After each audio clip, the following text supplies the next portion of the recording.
lovely to see so many people here. Hooray! Thank you so much for coming. I think this format tonight is long overdue because there's plenty of people out there making work. So Natalie and Gray and Johnny now are working on Actorvator. If you haven't seen Actorvator, it's the Equity Television, Equity TV. Check that out on YouTube. Let me introduce our panellists. We have, starting from the left, Mr. Charles McDermott and Ms. Beth Allen, both actors, of course, in their own right, but also producers, and they have a company called Royale Productions. Most recently, they've produced Apocalypse Now. Apocalypse Now. So talented. Some other guy got it first. Very old. They probably so producers of Apocalypse Z, which is the start of an international creation. Also, they produce No Holds Barred, starring Mr. Michael Hurst. We have Ms. Emma Newborn, recently returned after about 9 years in the UK. Emma was performing a lot abroad, but has her show here called The Bitches Box, which she's been touring to farming and rural districts around New Zealand. Mr. Gray Burton, who has his show, which is produced, written and acted, and I presume you are co-producer, yes. Writer, performer. Yes.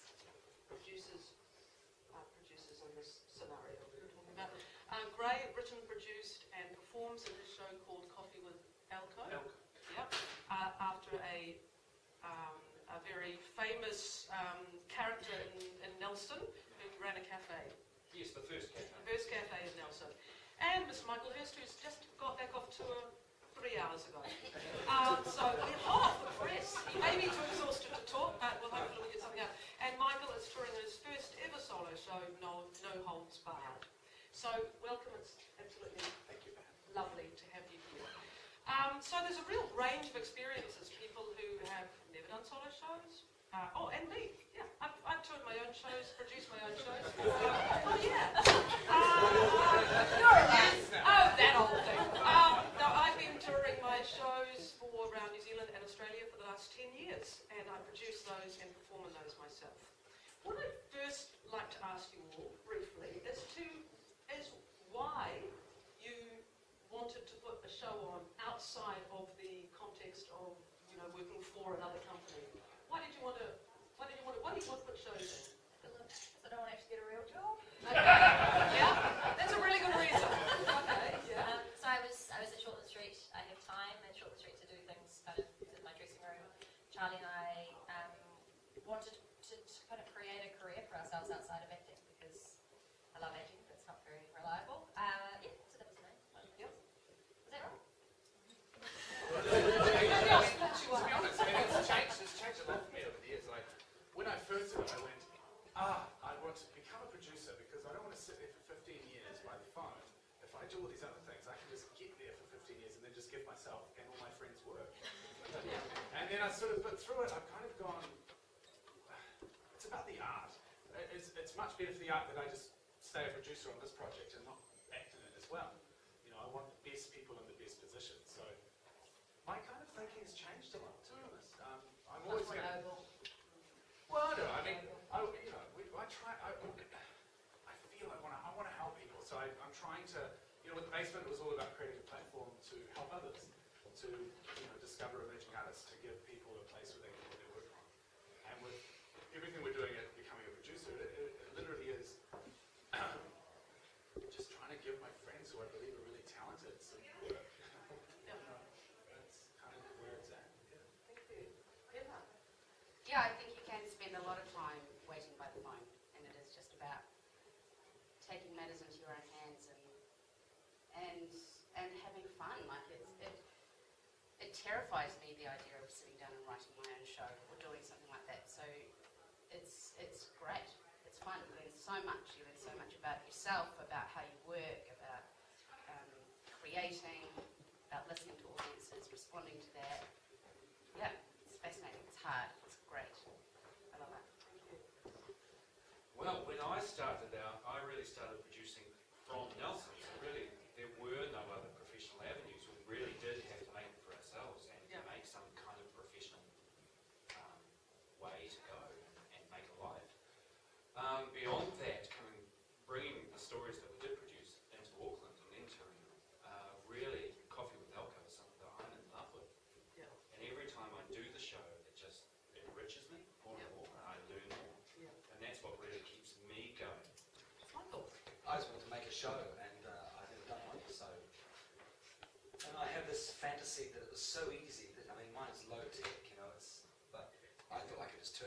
show anywhere, and if things got tough, I could just go into someone's living room and get paid the money that they have. You know, I have this idea in my head that it's really easy, but it isn't like that at all. It's still complicated. We sort of get this set in there.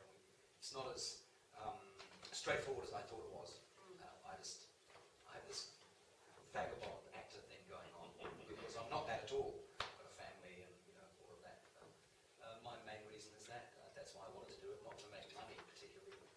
Though it could. I mean, wouldn't it be great if it got bigger and bigger and bigger and went more and more? Yeah. I have an idea in my head of being in the Yukon, dressed in that Elizabethan outfit. I'm sorry. That's to ask entirely you, but possible. that's- That's entirely possible. I would love to take it to places that are refreezing and north of the Defence Early Warning System in America. That's just thoughts. Just thoughts. Yeah. Just picking up. There'll be no money in it. Yeah. But I picking get up paid on. in grits. That's like south. Work us out. No, you won't get paid. I can't play a colour down there. Yeah. So, just for myself, I'm picking up on something that Charlie said, and actually it's come up from all of you. It actually starts with the idea, because there's obviously shows, seeding away in our heads over the years. And I know that when my show came out of a play that I did, and I'd done about 6 months' work on the play, and I went, oh God, I can't let that idea go. It's, there's gold in it. So I spent probably 6 to 9 months developing it. And from getting that first sort of foot in the door at a festival and building on the show, you can just develop this huge market and play the festivals of New Zealand. So that's so how. So my next question would be, how long? So thinking of your first show, and let's say no holds barred for this one. How long from the idea, and probably all three of you can answer that. How long did the process take from the first germ of the idea to actually getting it in front of an audience? It's the Cross the Mighty Title, wasn't it? Might have been the Christ and Mighty Parts. Which was how long It ago? was here. 2009. 2009. So and we debuted in March 2012. Okay. That's right. And I had the idea, then went to Nat and Dan and said, let's do this. Then we had like a CZ. Then we had a workshop. Then we had a presentation. Yes. And then over Yes. that period of time. So. And what about you, Emma? Ours was really quick, actually. I've only known Amelia, who's my partner in crime, just 2 years. And it started as a 10-minute piece of theatre that was actually on here as part of Stranger Things.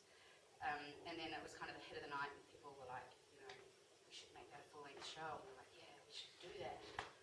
So from that to making the full-length show, how long was it? 4 months. It's pretty fast. Yeah, it was Okay. it was quick. and then we were on tour. Right. So we had to make it quick. Okay, so I'm going to get back to the how to get on tour bit. But, Gray, 10 years from the initial idea to the first season. were you doing other jobs? We were, I was producing at the time, but Yeah. we were also transcribing interviews and coaxing the story from Elko. Okay. And during that time, he had strokes and was forgetting his stories, and Right. we were actually telling the back. So it was a kind of an oral history Yeah. that you were. Yeah, very much, Yeah. very much. And then from the initial season, another 3 years of development to what I tour now, and the branches of shows, because we have 4 different styles of show Right. to go into different venues. Okay, we'll come back to that. So that seems a common thing too, that the development of the show from when you first did it. The show that you're doing now, how different is it to the show that you first performed? And what makes it change? The heart of it is definitely still the same. The audience is what makes it change. Yeah. The development Yeah. via audience feedback. Yeah. We hadn't had anybody else in the room through the whole rehearsal process, really. We had a couple of people come in every now and again. So the first time we got on stage in front of 130 people was the first time anybody had really seen it. And Did then you, sort of was that a conscious decision not to have a director, or you just couldn't Um, afford one, or you? No, we had a director sort of help us through the devising process, and then there was sort of about a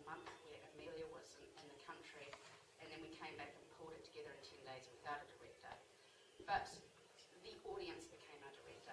Like on tour, like a week, it was so, especially with comedy, it was so interesting to see how they would respond, and you'll kind of having try new things, would get off the stage and be like, that really didn't work tonight, you know, why didn't that work, kind of bat that out. Yeah, so it's quite a different show, but the skeleton of it, no, most of it is actually still the same. We've just sort of tweaked and worked and keep questioning, Yeah. Michael, what do you think? Mine's grown a lot. Heaps. It's one of the things I thought would happen. I keep telling myself that that's fine, and adapting it to different spaces. I believe in Edinburgh, when we get there, we have to lose a metre off the set or something. All you do is go, that's what we signed up for, and that's what we do. You can't afford to get all huffy about it. So. Yeah. That's a really good point. Producers and everyone should look to self-produce their work if you're an actor in New Zealand, I believe, because there's only one full-time job at actors in that short street in the whole of our industry. And last year I went to New York twice, hung up with some amazing people. When I told them that, their mouths just dropped to the floor. I went, how do you get anything done? And I heard this great quote down here. It's Ernest Rutherford. We don't have any money, so we have to think.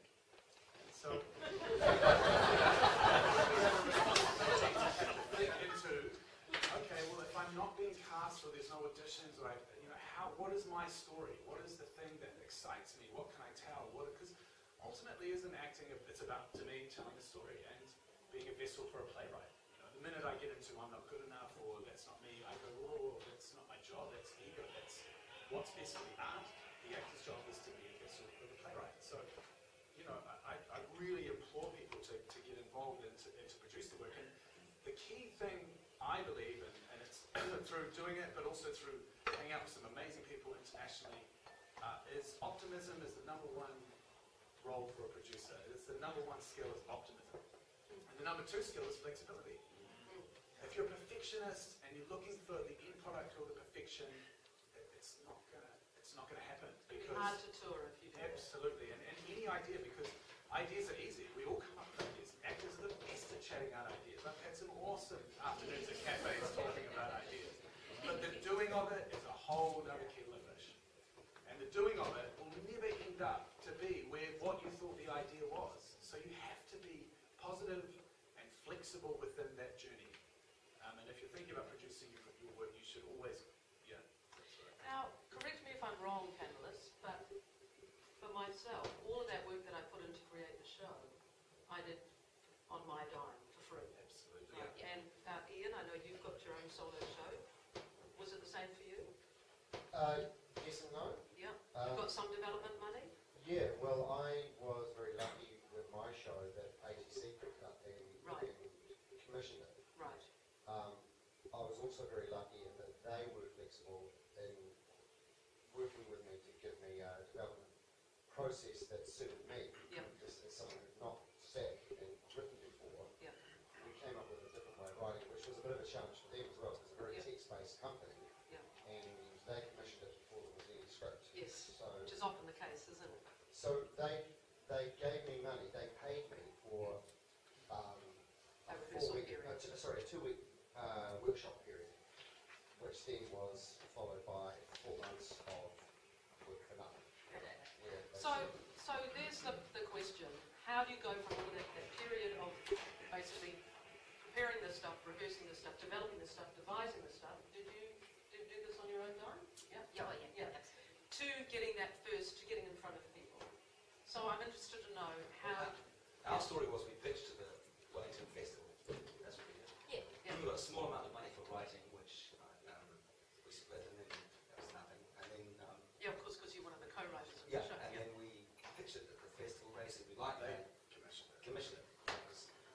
We learned a lesson, didn't we? That when they commissioned it, it hadn't been made. So it cost this much, and it was going to be really simple. It still is really simple, in a suitcase. but it's a bit more complex than it was. And suddenly there were props, and so suddenly the initial budget was not realistic. I mean, it wasn't. Do you know what I mean? That was we You wanted to throw yourself around the stage. So yeah. So we had to get some special So- stuff had to happen, and that we didn't anticipate because we hadn't made the show. We were commissioned having not made it. And Yeah. it's a kind of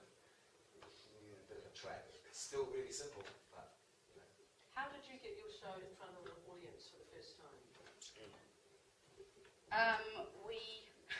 We booked 23 dates and had to have a show. So we could. So winding that back, Let's all book some dates tonight. Just book them now. Book them. Have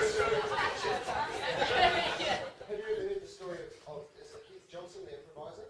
He opened the paper one day and there was an ad for a new show by Keith Johnson at so-and-so, opens in 3 months. And he phoned up the director of the theatre and said, what the fuck's going on? He said, yes, I put the ad in the paper, I thought you'd see it. I want a show in 3 months. something like a deadline. So someone else booked that show. Yeah. So just winding back to practicalities, how did you book those 23 venues and who did you have as a contact? Well, our venues are woolsheds. So we. Right. Yeah. So that's not real theatre then. Sorry, I can't. We were actually originally going to do it here. We were like, yeah, we'll turn it into a full-length piece and we'll do it in the basement. Yeah, that'd be great. And then we're just like, I had never been to the South Island, really wanted to see the South Island. It's like, well, we should tour it. Bullshit. And then Amelia was like, yeah. We started talking about where we could do it, and then the idea of the woolshed came in, because in those communities, the woolshed is where you have your wedding reception, where you have your 21st, it's like proper. You see your it's first stripper. Like, yeah. It's a proper place for a They wedding. sometimes small country Oh, to is that what it was? small country or to mostly bullshit. We did one country hall where we couldn't find a woolshed, and we did a helicopter hangout as well. Yeah. So Can I just ask you, I'm just kidding, because I'd love to do my show for bullshit. So, did you get people? Did they come? The first time I walked into a woolshed, I was like, oh, this is obvious. Like, it's this big sort of empty kind of wall room, and then there's the raised board, which is about 1.5 meters off the stage, off the ground. It's about 1.5 meters wide, and it goes right around. And then there's just all this space, and I was like, it's a natural stage. Yeah, and we were just like, okay. And like, nobody ever goes to those areas. And they're huge on community because they're so isolated. Their community events are big events. So we made it an event. You have to find a lynch for the person who's going to. Yeah, well, Amelia is from a big high country station in Canterbury. And the Bush Telegraph being what it is. Exactly. So we basically, you get on the phone to Uncle Joe, see if we can use his woolshed, and then it's like, do you know anybody in Geraldine? And he's like, yeah, ring, Aunt Mabel, ring Aunt Mabel, and so it goes. It's the original social media. Exactly. We never played to less than 100. Our biggest audience was about 180. And that was, we were on average, 130 to 140. So you're having to arrange to get chairs in, and you've got minimal lighting. Have you literally got things Yeah. on stands? How So much we- freight do you have? I was thinking about the practicalities. Because if Yeah, you're flying around the country. You've got to take. What are you going to take? You've got to have some places you're going to get one to have light. The original trailer? We had, very glamorous. We had a deer trailer. We took, because of the way, I guess, the country works, we were like, we can't expect people to come out for a 50-minute show. Some people are driving up to an hour to get there. So we recruited Mel Parsons, who is a fabulous New Zealand musician, and she's incredible. She's toured this country up and down so many times. She exists solely off her music, purely from touring. So she came along as well. We took a bar with us, because you want to have a proper party. We asked that when we rang the venue, when we rang the woolshed, because they were giving us the woolshed in kind, we wanted to sort of give something back to the community. So we said, is there a local school, a local golf club, anybody that you want to sort of come and help have a fundraising barbecue, take advantage of the sort of the captive audience that we had. So we organised that as well. So it was like a proper event within their community. So we tapped into the networks, obviously, of the farmer, because the farmer was like, hey guys, this crazy show called the Bitches Box is coming, come along. The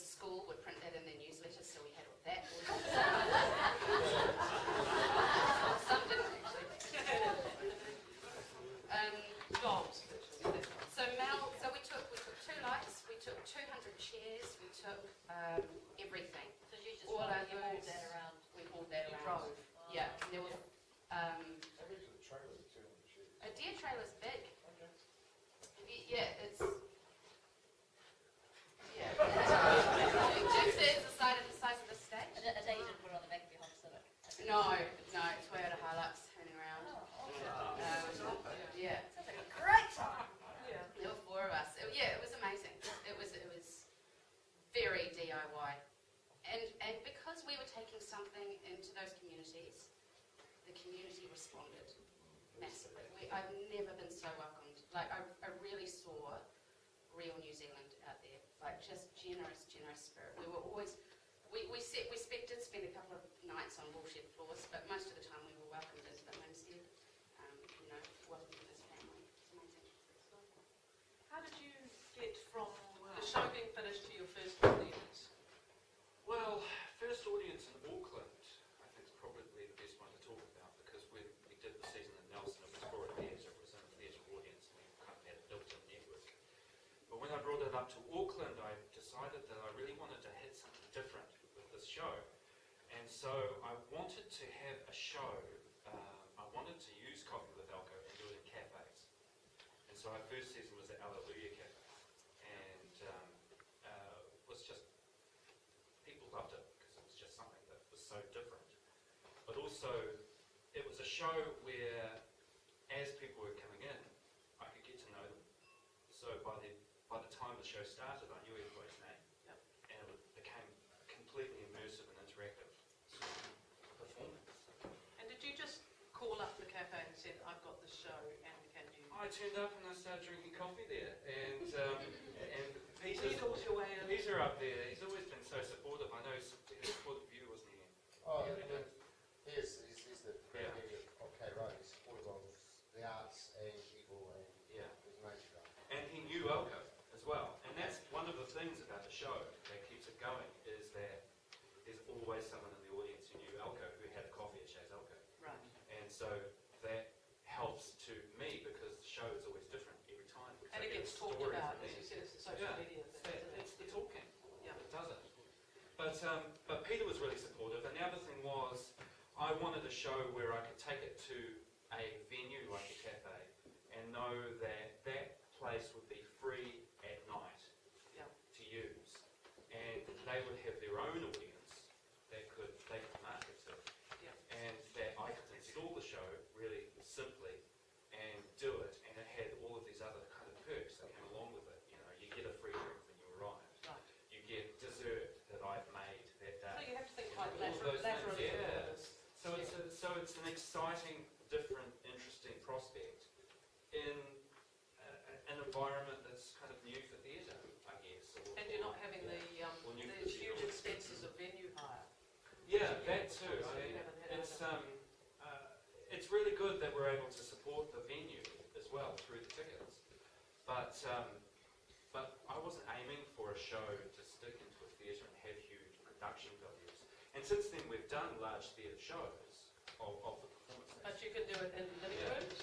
I've done it in living rooms, I've done it in cafes, I've done it in large-scale theatres, and every time it's very different. And with this show, I have one person who tours with me, stage manager, Kira, who's done every single show. So she knows me as a performer. She knows when I'm going to go sideways and do something. She knows the show inside out.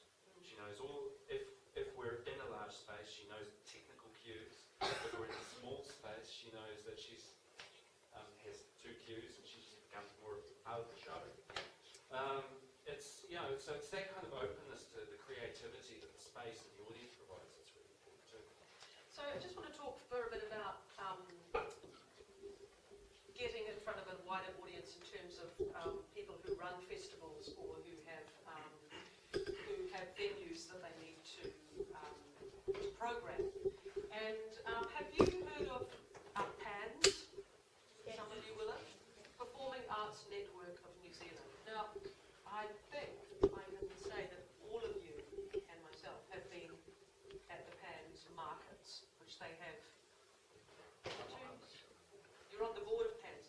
Perhaps this is a good opportunity for you to talk about what. Yeah, every metropolitan city in the world has an arts festival, and they all also, alongside the arts festival, have an arts market. So it's a place where you will go, and if you're an international buyer, you'll be looking for art. So New Zealand's version of that is called PAX, Performing Arts in New Zealand. To be fair and honest with you, I think success in the performing arts really is about three things: relationships, relationships, relationships. It's been drummed into me, and it's very true. If you are self-producing your work, you need to get into the mindset of what a festival director is looking for. So at PANS is a platform for you to go and pitch to those festival directors who are there from both Australia, New Zealand, some from the UK. This year they had a really big contingent from Edinburgh, because they're building up, and this is another thing which I think, it's hard because a lot of being a producer is just knowing what's going on, just actually researching. And I don't mean researching by looking at a couple of Google pages. When I research something, I'll read 4 pages of Google because there's blogs and information to be found. So next year, it's a British Council year in Edinburgh, where the Assembly is looking to present a season of 8 New Zealand works in Edinburgh. You would only know that if you were kind of out, looking for that. So what I think of that is that's an opportunity. There's going to be funding put into that. We need to start thinking now about shows that we're going to take over or develop to get there. Are you talking about Edinburgh next year? Next year, yeah. So this year, what they're doing is it's a bit of a test year in the sense that they're taking about 4 or 5 shows. They've increased 5 shows funding.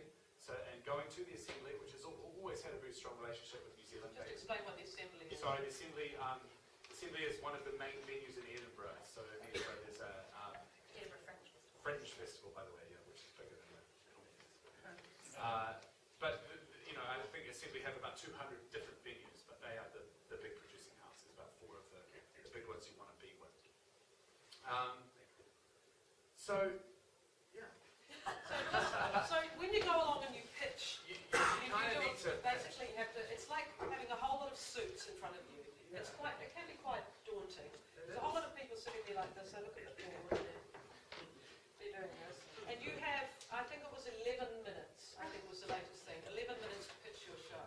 You have to apply to PANS to get into this pitching session, and then you go in there and boy, you better have your pitch. Shit together. You better have your If you shit don't, together. if you don't have a producer, and I would always, before going to Edinburgh, I paid for myself to go last year to do a recce, so I knew what we were dealing with. I would never pitch a PANS off the bat. Go, experience it, look, there's a whole lot of online resources on the website, and actually work out that it's a whole different way of thinking. These people are thinking about marketing, they're thinking about how saleable the show is, they're thinking about who's involved and do they have a track record. They're thinking about. It's not. You would have to be at the top for them to just buy the show on the idea alone.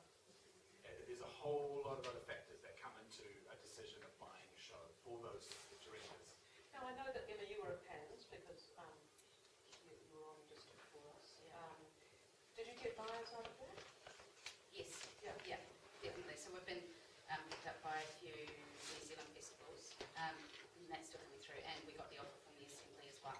So yeah, Great. yeah. Good. So one of the things that the festival owners in particular, festival directors in particular are looking for, often if they've not got that big a budget for their festival, I'm thinking Nelson, Tauranga, Taupō, Wanaka perhaps, they haven't got huge budgets, is how portable is your show?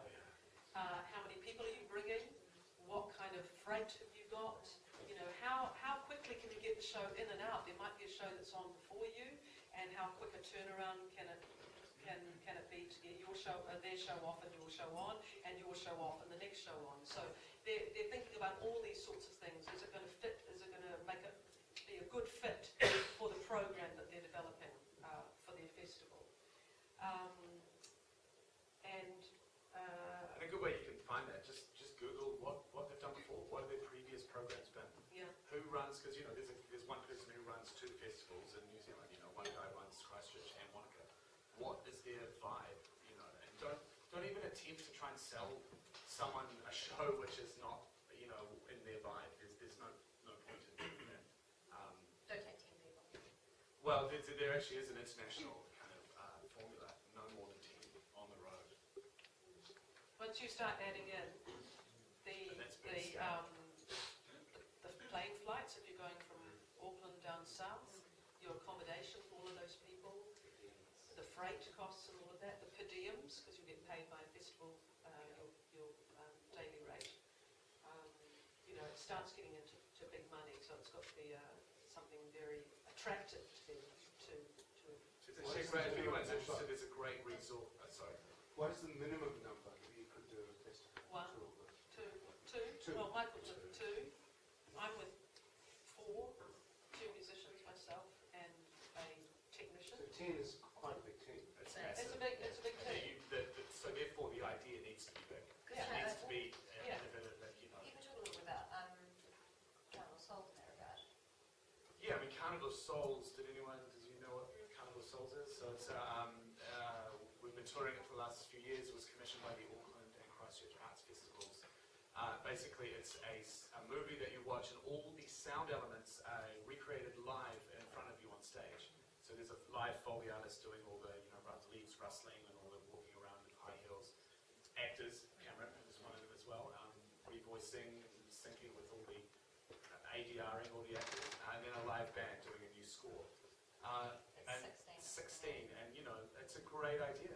It is a great idea, but thinking of the bigger picture, is it as good an idea as Babel, which has 20 people, or Circus Light, which has 50 people? And literally, if you're thinking of something that big, you have to just face the brutal reality. Jim Collins, from Good to Great book, changed my life.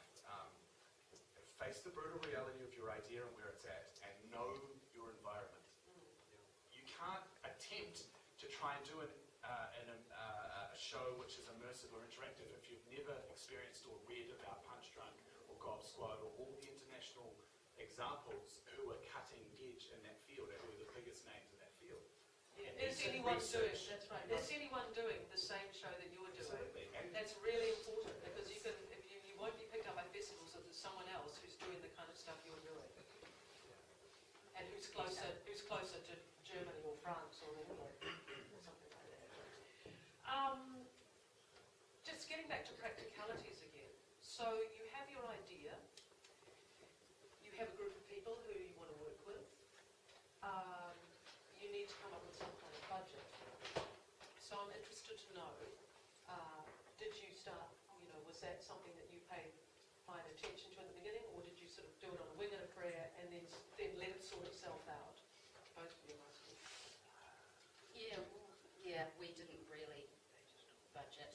So then my next question will be, what is just sorry, but Australian Women's Weekly with Josh Emmett and Hilary Barry, Beth Allen on budgeting.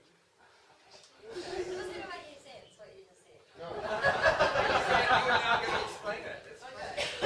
I know. We're the opposite. We budget. Yeah, We yeah. have to have a budget. Because I would Absolutely. say for my money, paying someone to do a good budget is a crucial thing. They're quite hard to do if you've never done one before, but if there are people around in your community or who've got a good reputation, it's worth paying a little bit of money for someone to create a realistic budget. That's slightly different to what you were talking about before, where you've got a budget and then you have to make the show. I'm talking about you've got an idea of the show already, then you need to make a realistic In structure lies freedom. You have to have the structure to know what you're working with.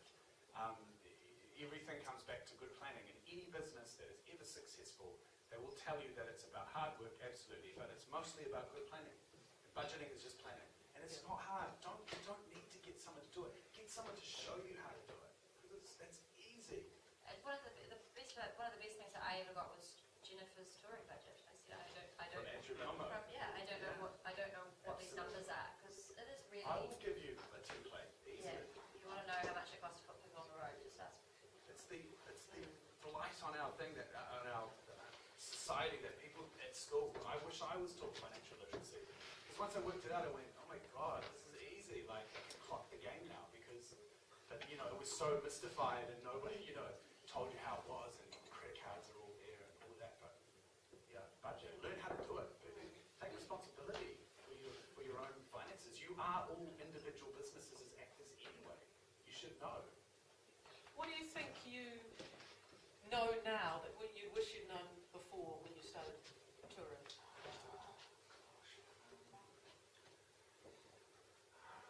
I think it was listen. I think it was more listen to your audience. Yeah. I think that was really important for me. The show became richer from the feedback that I got from the audience every time. So it was becoming a better show, and the better it was becoming, the feedback was more positive. The more it was talked about, the more the network grew, and the less I had to do as a producer. Yeah. And so I'm at a point now where I get booked. Yeah. Rather than having to chase it. Yep. And if I see a particular venue, I'll go there, and the reputation of the show precedes it. And that is, I think, the important thing. And that only came from the feedback, From the doing of from it. the doing of it, and from the response. Yeah. That was the important thing. So Michael and sort of Beth and Charlie, really you kind of had a date and then a show. Yeah, Yeah. I wish I knew. What I wish I'd known was that Dargaville doesn't have a good theatre. Bloody good Yeah. pub. It's got an assembly Yeah. hall, right Yeah. up through the park. Yeah. Now I'm still finding it all out. Yeah. But we did have a date, and we did the show, and it's better now because we've thought a whole of the stuff since. Yeah.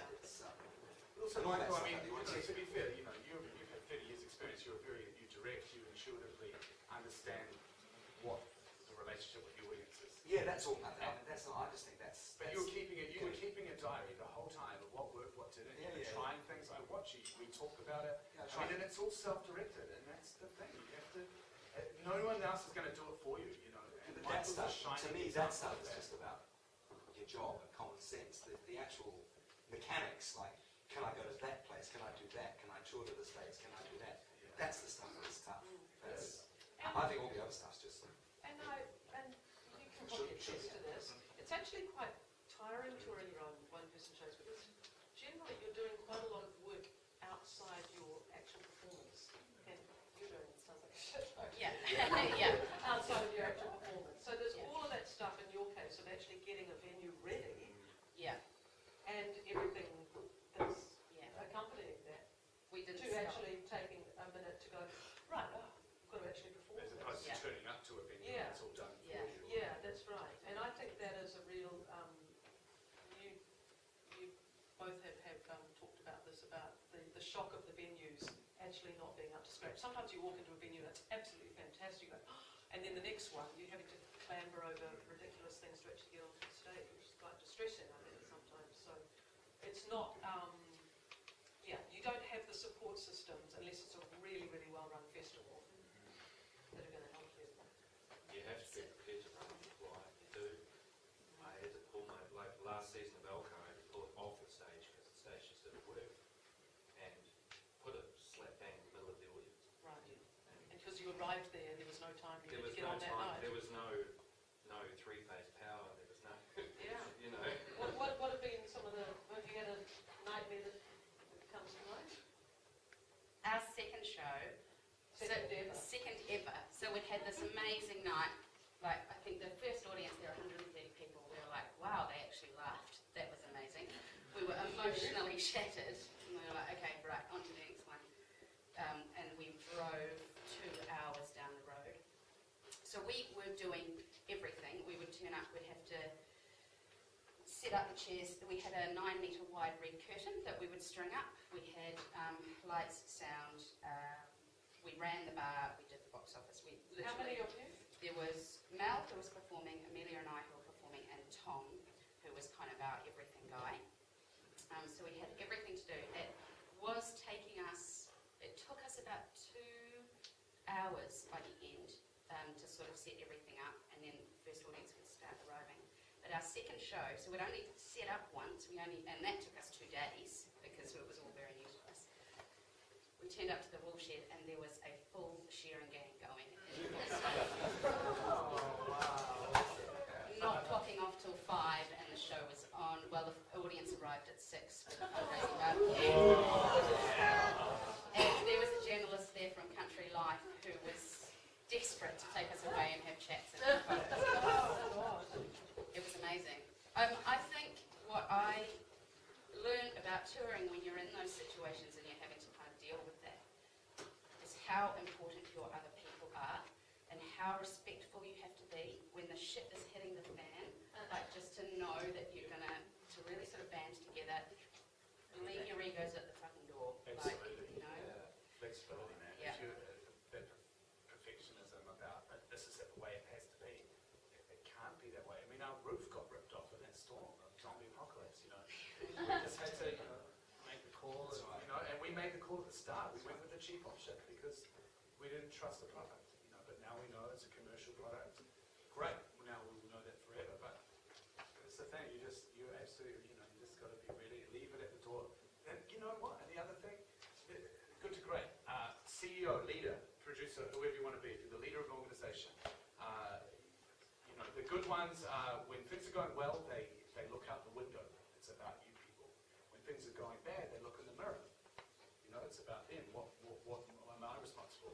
I think about all the bad CEOs out there. When something's going wrong, it's everyone else's fault. It's you, and you. And when things are going well, it's me, and look what I did. And I just, you know, My directors, I know. your fault. And ultimately, I can go back to my technician and say, technician, you didn't screw that up properly. Well, ultimately, I'm the person as the producer who employed that person, and I didn't have enough money to get the $5,000 a week person, so I had to take this guy. You know, and so ultimately, I can't blame him. So the responsibility comes back to me because I'm the one putting the thing on or wanting to do the show. And I think if you think that way, the egos are at the door because I'm always to blame when something goes wrong. Always. And that my job is literally to take the blame, to be responsible and to own that. I expect when I go into it, Michael, no.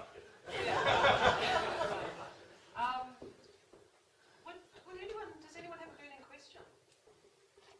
How do you make $1 out of that? How do you make $1? Well, I know. I can answer that. How do you make $1? Well, the first few shows you don't make $1. Okay, I'm thinking back to my shows, and that's been 10 years ago when I first started. But the first 2 or 3 shows, I was paying back all of the money that I paid for my costume, and which was a really, really, really expensive costume. So, and what? You too. How much for shoes, Michael? Okay, yeah. But once we put a price on the show, and I knew that I was covering, so I was producing it, so I was going to pay my 2 musicians and my production manager / technician. And there was a budget around that they would get their fee, I would get what I wanted, and there was one fee, and we sold the show for that. So I didn't take any box office split. I sold my show. So I went to the Pans market, and we got bookings from people, and they paid this figure. Now, the first one that we did, we sort of went, well, we undersold it, and we adjusted as we went. But you learn that stuff. But essentially, my show made them a shitload of money and made me good money. Now, if they did their stuff right, if they marketed it right, and I did all the publicity that I needed to do, they would make a good amount of money, and I would make a good amount of money. That's the way you do it. You make it. You plan to make $1. You plan to make $1. No, You don't want to make a lot. No, Now, you some absolutely things, make a lot. as Charlie said, you're in for the long game. You're doing the development season, but and you might just hit your stride away down the line. But if you get your formula right, if you get everything right, you get your good reviews, you get your marketing stuff behind you, so that when you sell that show, you go, well, I just didn't do it here. I did it here, and here, and here's what these people said, and here's what it costs. Well, just as an insight into what we did, it cost more than we thought it was going to. Our first season of No Holds Barred, so we did a season in Auckland, basically to pay for the show, to get the set design thing.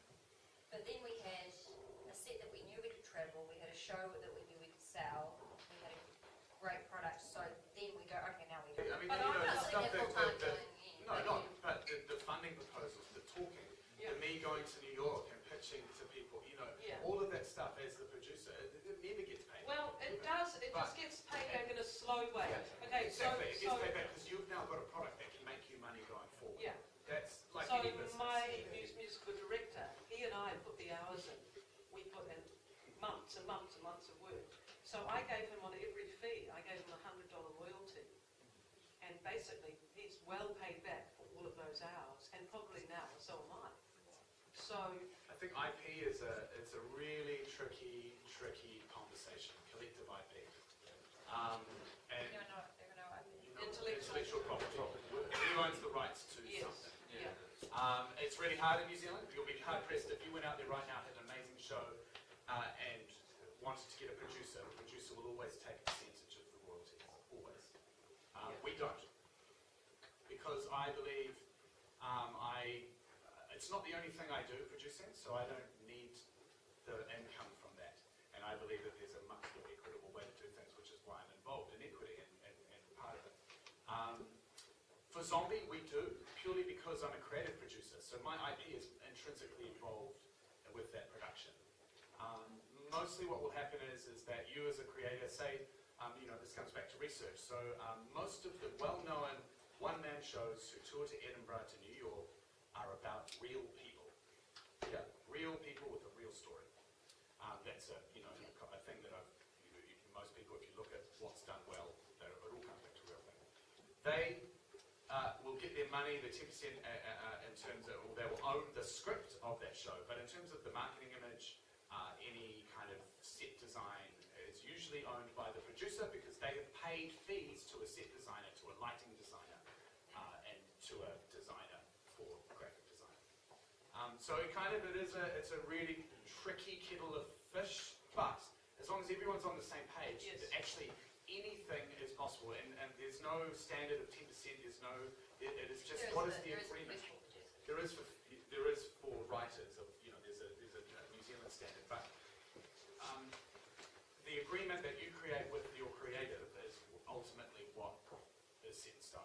So we have a specific agreement to Zombie, which everybody is recompensed for all of the IP that went into it. But in saying that, it's not the kind of show which is actually a theatre show. It's all about its marketing, its interactivity with its marketing, its design in terms of its site-specific work, trying to create a live film set, live video game sort of thing. So you're saying that because there's more marketing and experiential stuff about it, that the percentage that we take is because we're creative producers, because we came up with it. Is that what you're saying? yeah, because we had so much say into the development of the overall show, even though the script could be this, but it could have been done and it can be done anywhere. So this particular outing of this script means it's a collective IP, which the director shares in because he directed it and had a big say in that, which the producers share in, and so do the writers. And there's another person who's not even involved, but he was one of the original creators of the idea, Colin Mitchell, who also gets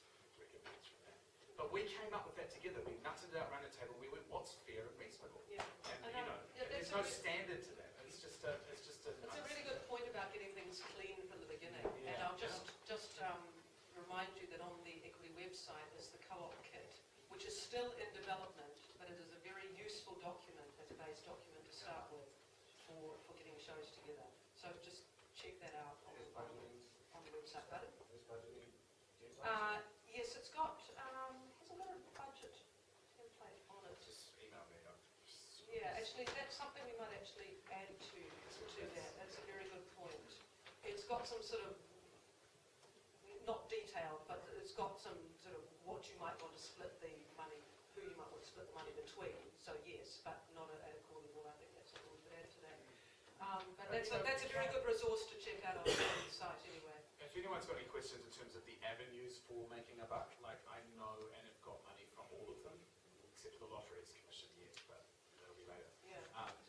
Well, through Q Theatre sort of, but But I so think if that's anyone has any questions, crowdsourcing, crowdfunding, ASB, Creative New Zealand, all of them, I've done them, I will happily answer any questions, just bear with me, I may not answer you straight away. Charlie, it might be that we put that on one document and it goes up on the site. Yeah. I think it will save you getting the. Yes, but I would say this again, every single proposal is completely unique. Yeah. And it needs to be, it's actually, it's like problem solving this stuff, it is, it's like looking at something and adapting what your idea is to what they are wanting. Yeah.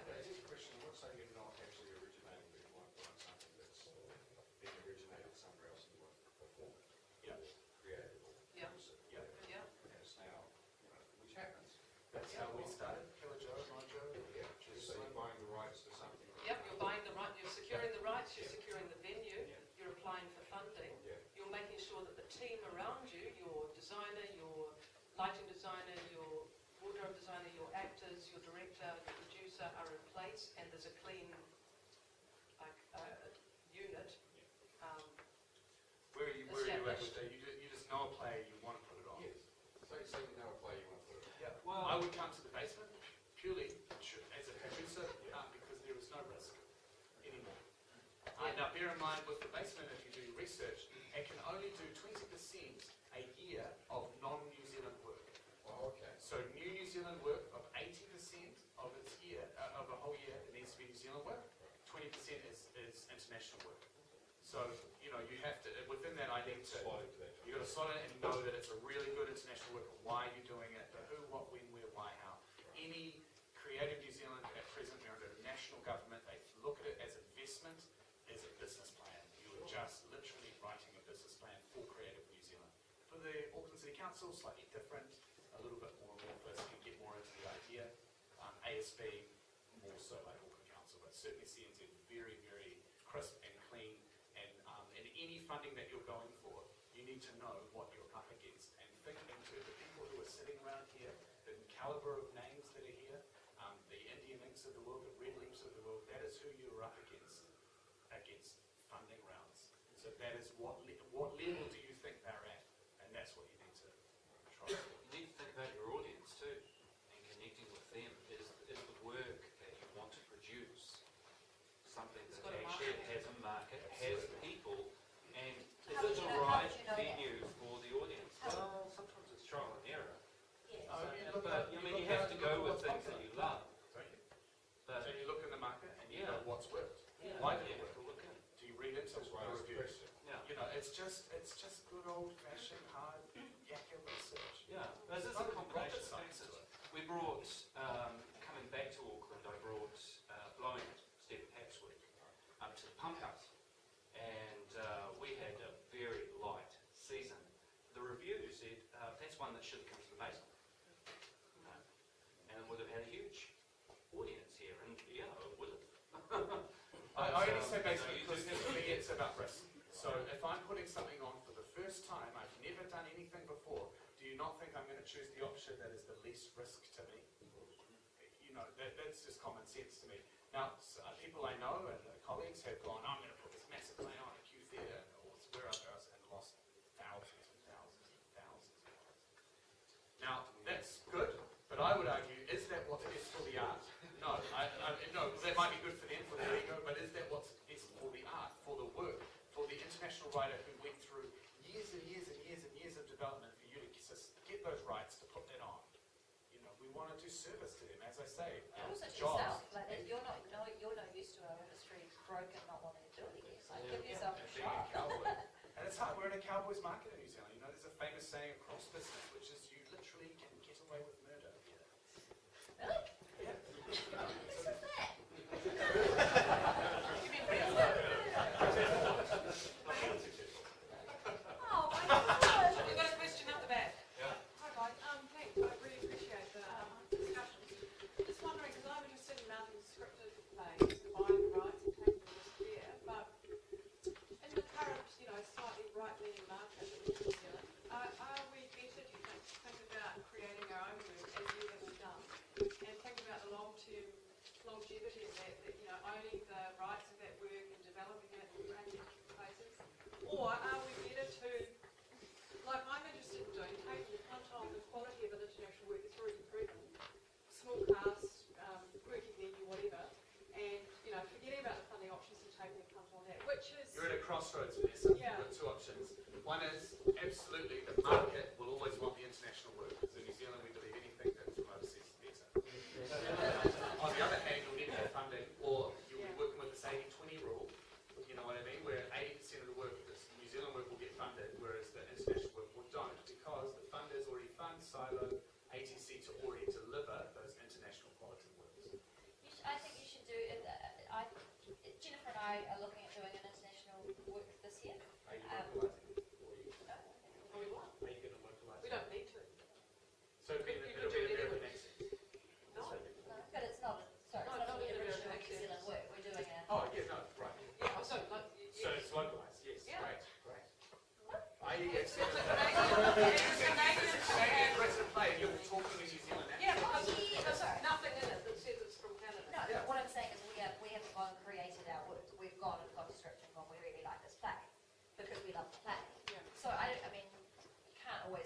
with you forever. You've got to do some things that sustain you and make you excited. But you've also got to know reality. We'll get a tiny amount of money. Probably but we won't think pay. there's a market for it. Yeah. Yeah, absolutely. And we might make a little bit of money, but we'll also get on a stage and do an amazing play that we There's a love. parent-teacher interview. Yeah. It's a market. It's not an ad for our show. It's really Hey, but I just want to answer your question. So I really think it's a great thing to have your own business, to have your own piece. And the reason is that you can, yes, you might get your solo play, your ATC play, you've got a telly here and that, but you've got this other piece. It's like your side business, which sustains you. I've earned so much money from my shows over the last 10 years. And I only do it when I'm available. I mean, if you get a request, can you do it at this festival? And my other guys are available. Yes, we can do it. We go off for the weekend or 3 days or whatever, 4 days, and do our show. And then come back and do your other work. You've got nothing to lose. If you've got a product, sorry to speak about it like a product, but obviously it's something that you wouldn't have developed it if I didn't love it and it didn't have a market. But if you've got something that's like it's instead of going home and to do a part-time job somewhere, you've got another. I mean, But you're talking about a script, aren't you? You're talking about a script that you found that you really like, that you want to put on. No, she's talking about developing. Well, I'm asking you are developing your own work. Yeah, I mean both. I mean the longevity of developing your own work, as you were saying, Jennifer, having something to pull back on, but also the challenges of how we create work when, if you buy the rights of a good play, well-proven play from overseas, perhaps, or New Zealand, generally, if you assume that you might get funding or might not, but you can't be reliant on that, then we're restricted to doing small cast pieces with a small Nobody being design, paid. limited set, all the rest of it, so that the production costs are fairly minimal, and that it will generate its box office income to be self-sustaining. So, I don't know. I mean, it's about longevity, but it's also about how do we create work that's of least risk to us at the moment. Yeah, that's it. I would say, that I think that creating your own work is a much better investment. Yeah, I definitely. agree. Unless you're doing a remarkable version of a brought-in script, that people go, wow, that I never thought that they would do that like that. Yeah. And that was your marketing that took you onto the festival circuit. No one else is going to buy it. So you'll do one good run of it. But your first season, you never make any money of anything. But then it's that progression. You have a product that you can then sell. Then you build a reputation and you say to people, hey Christchurch Festival, hey Wanaka, I want to do a season of this amazing play. Will you back it? And we'll do a little mini tour. And you make those relationships. But your own piece is always a much, much better investment, I think. And the other side of that is that you have an intellectual property that other people can produce. And that is something that I'm working with Coffee with Elko, actually taking that script for other actors to perform and produce. Yeah, And that's what Indian Inca looks like. that's exciting. Yeah. Yeah, because Jacob's in every show. Yeah. Well, his family might want to see him sometime. And I would argue that's one of and it's so often with so many companies, their biggest asset is also their biggest risk. Yeah. What's holding them The back? one performer who's Because making one performer, you can't franchise that. Look at Osage County. It's in every single city in the world pretty much has been put on. And imagine if it was one cast, you would never ever kind of do that. So yeah, ultimately, and it comes back to planning and your bigger strategic plan of what you want to do and what you're aiming to do. But as an aside to that, this play that Beth and I are doing, we think it's a perfect festival show. It's a young Toronto female writer, it's a two-hander, and if it goes well here, I would look at maintaining the rights and say to some other festivals, this is actually an easy show to tour.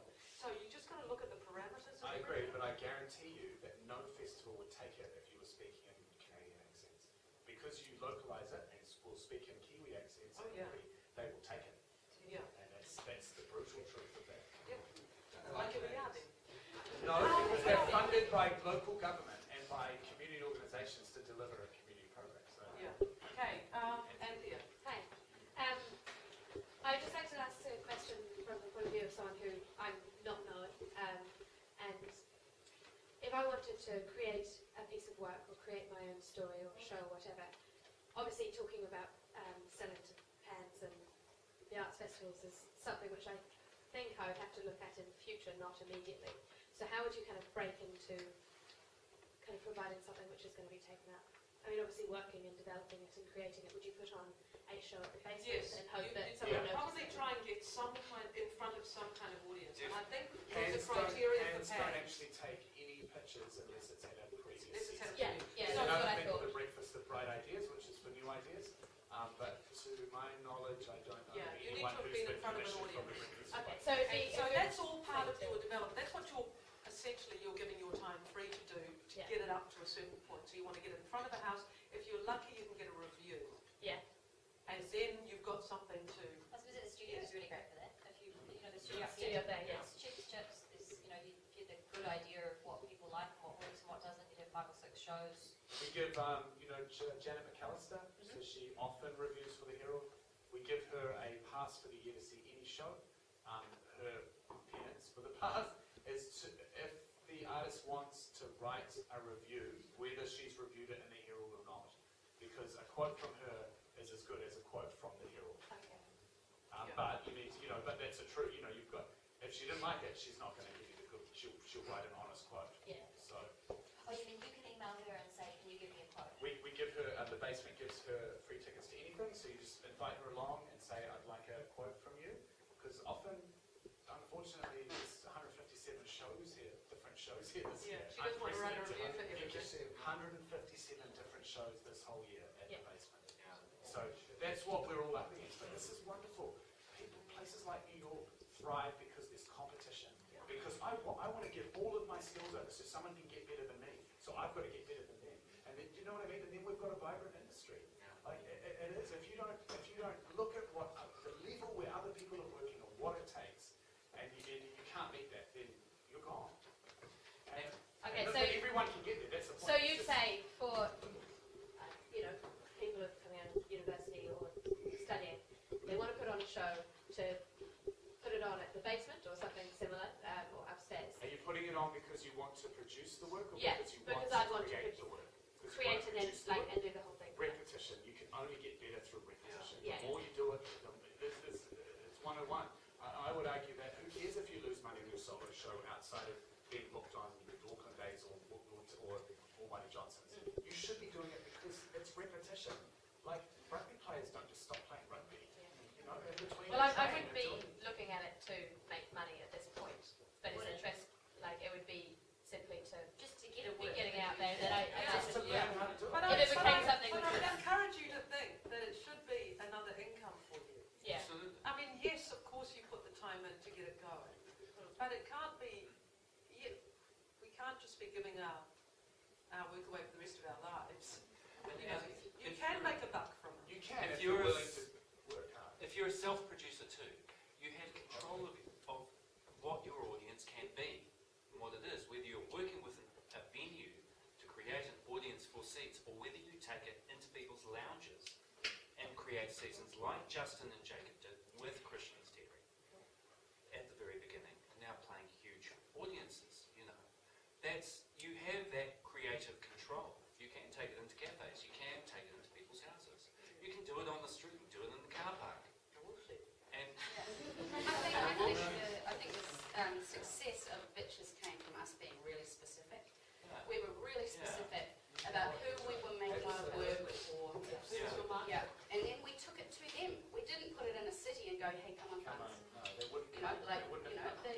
They're not interested. We took it to them so that they couldn't ignore us, and then they came in their droves. exactly the same with Elko.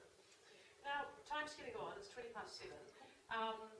We would love to, I know, would you just like to talk about Actorvator now? Would you Oh, like to have okay, some- guys. If anybody, we've been doing this show called The Actorvator, which is trying to, communicate and Equity connect TV.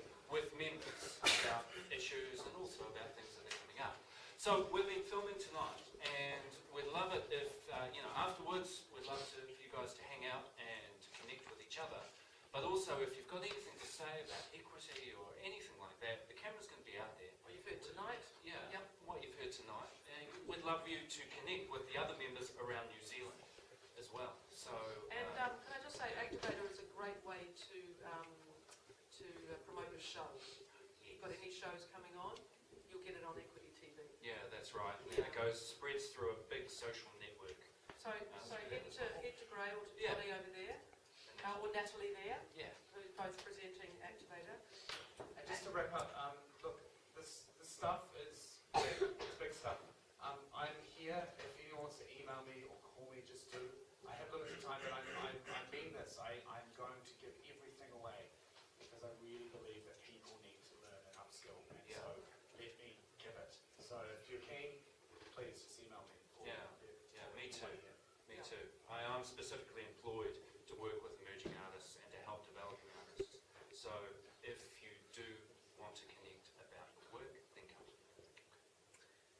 So on that note, could we have a big round of applause for us?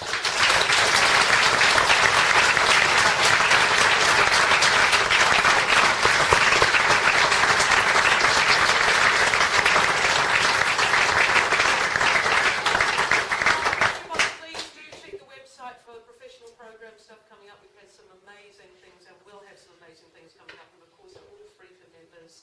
And if you haven't signed in, please, to say that you're here, please go to Anna. Anna, would you like to stand up here? Everybody knows our wonderful Anna Majabu, who's our industrial officer and bloody brilliant. So on that note, thank you all for coming along. Please have another drink. Please don't speak to the camera. And Actorvator will see you. Thank you so much. Hello, I'm Tyler. I'm a first year acting student at Unitech. Hi, I'm Sadia. I've also just started first year at Unitech, Bachelor of Performing Arts and Screen Arts. It's a lot of fun. I mean, it's just what you said before about it was still finally having like the actual union itself, like knowing there is something. Yeah, we like just a few weeks ago had some of the members of Equity come into our class and sort of introduce the Equity to us because we didn't really have any idea, like it's not too known, I think, if you're just starting out. And I think I was just saying to Tyler, we just came along to see what was going on, and it's really like there's this base behind us now, which we didn't kind of feel we had because we've just signed up. And so I think that was really cool tonight. It was kind of like, wow, there's this whole room full of people that are as passionate and will be supportive, I guess, and we can collaborate with. It's incredibly useful, but the main thing I took away from it was you have to do the work yourself. You have to go out there. You've got to be hungry for The it. drive, yeah. So I can't wait till one day we'll be performing in this space. One day. We can do it. This is the sort of, for me anyway, the first point of call. So and we'll start here by making a video. It was inspiring. Stuff like that, so Yeah. So thank you, Equity, for inviting us. appreciate it.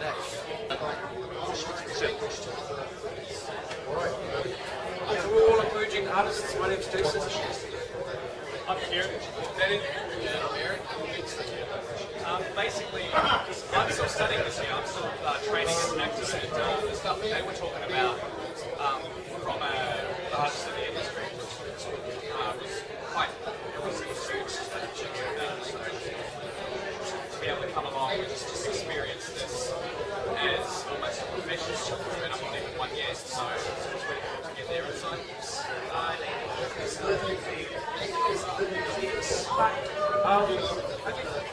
I've been lucky to be able to do a few shows myself, like random tours, put on some beats, written some stuff. So, yeah, produce them and act with them.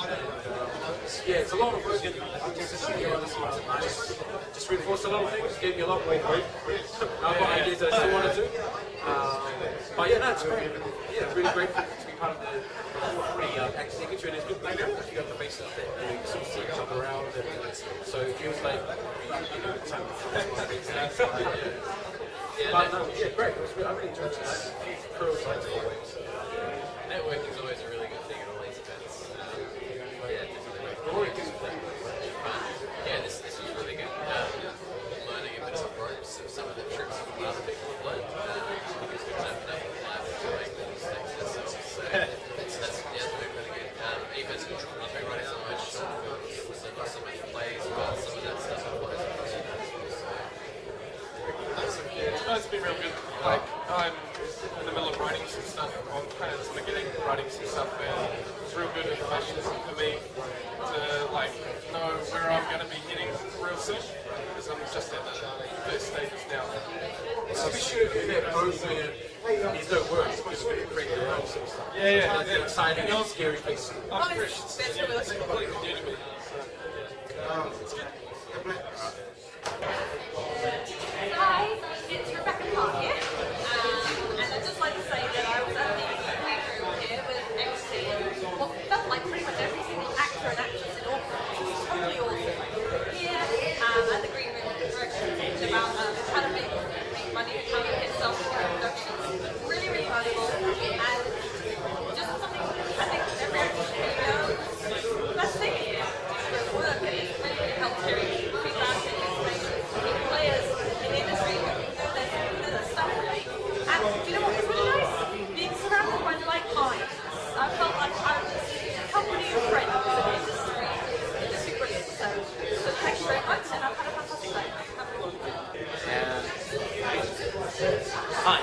biggest league in the IN. Felt weird. I'm a full-time actor, and it's the first time I've actually been to the Equity meeting.